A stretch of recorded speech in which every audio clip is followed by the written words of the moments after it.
We're talking about diverse science fiction and fantasy and speculative fiction books that have come out in March. I'm a little behind, so some are already out. Some will be coming out soon. So these are all books that fall under speculative fiction, which can include fantasy, science fiction, horror, and anything that just doesn't quite fit in any other genre will end up under the umbrella of speculative fiction. And this month we have really interesting books coming out. Two of them are short stories or anthologies. We have some novella length stuff. We have a mix of sci-fi and fantasy. So we got a little bit of everything this month. And to kick off, I'm just going to talk about the two collections. First is the season of Glass and Iron, the seasons of Glass and Iron by Amal El-Mohtar. You might know her from This Is How We Lose the Time War. That is probably one of her most famous works.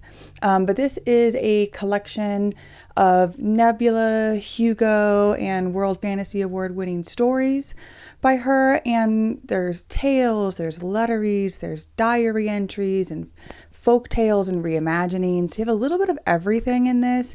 I love these kinds of books with a bunch of short stories because if you're not sure if you like a particular author's style or whether maybe you've read something by them and you didn't like it but you want to try again, you can do this with like little snippets of short stories from anthologies like these, and they are very entertaining to do. I haven't read this one yet, but I definitely will because I like reading smaller things in between my longer books.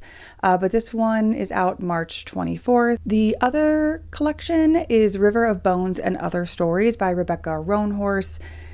There have been so many things by Rebecca Roanhorse. One of my favorites is Black Sun. That was part of a trilogy. Just wonderful, imaginative world building. Really inclusive, in-depth, and brutal fantasy elements that I super enjoyed in Black Sun. But this is another collection that features Nebula and Hugo award-winning stories by Rebecca Roanhorse. There's a novella inside that's part of the Trail of Lightning universe. So it's kind of like a little bonus Easter egg in there, so you can get one more story from that universe, as well as a bunch of her tales and things from monster hunters to space station students and all everything in between. So if you're looking for a little bit of something and to get a taste of their work, you can check out these two anthologies by Rebecca Roanhorse and Amal El-Mohtar. Next up is a solid science fiction book. This is the second in a series. Book 2 takes place after the first book, obviously, and it's sort of the consequences of their actions from book 1. The first book is about a intergalactic chef competition, which is like a really fun concept. What like today's competition cooking would look like in the future in space with like so much to work with to make this like a really interesting concept. And I enjoy this. I really want to pick up the first book and read it because this is the kind of like funny space opera kind of stuff that I like. I mean, that's why I wrote my book, because I like funny little space opera stuff, which I should like put it up or something. There, fun little space opera stuff. Ta-da! The first book is Interstellar Mega Chef, and it's about a cooking competition in space. If I tell you too much about this book, it will be like a big spoiler for the first book, I think. So spoilers if you don't want to hear the description of this book and because you haven't read the first one and you have a problem with this. I don't. You can tell me the whole premise of a book or a movie and I'd be perfectly fine. I love spoilers. They're my favorite. So hopefully people who don't want to know are muting this right now. But the two rival chefs who've won the galaxy's biggest cooking competition now have to sort of face the consequences of their revolutionary food simulation device. So they face a lot of corporate backlash, public backlash, all while this like forbidden romance is going on at the same time. And figure out what's going to happen with this invention that will like change the face of food and technology in this world.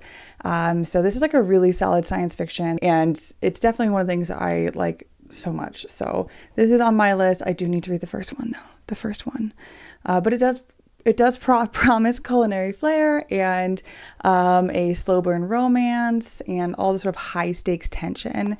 So I wouldn't put it under cozy, but definitely under like an adventure based science fiction, similar to my book. Scavengers in the Stray, if you're in the mood for that or whatever.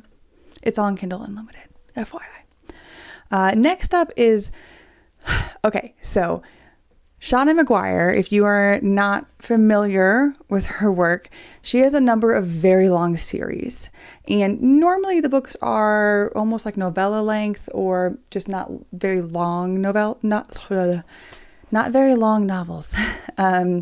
So there's just this whole series. She has a couple of them that just keep going on for ages. She has a new one in her Encrypted series, and I don't actually know whether or not you need to read all the other ones for this one to make sense.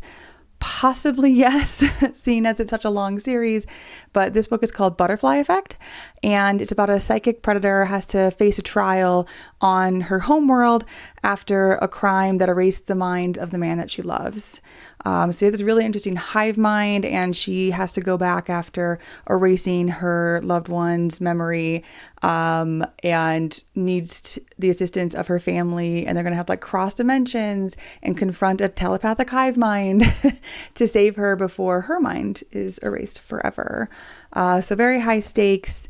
If that sounds interesting, you should check out the other books in the Encrypted series.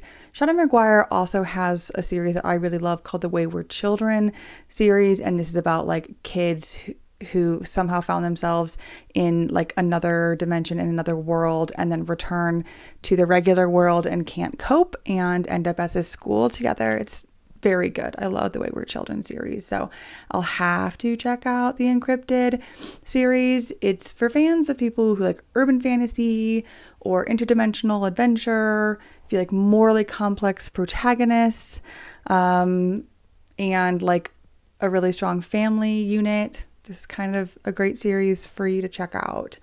And then we have Cabaret in Flames.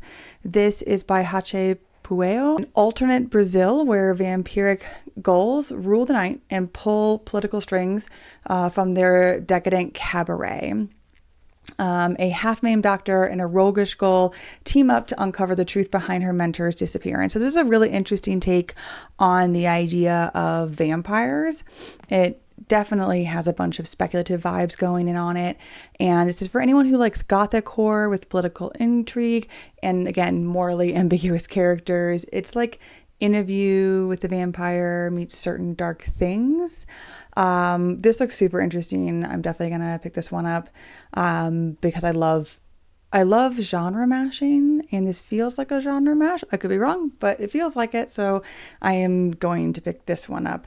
This is the month for series, I guess. There are so many series, which means I'm not only telling you about this book, I'm telling you about all the books that came before.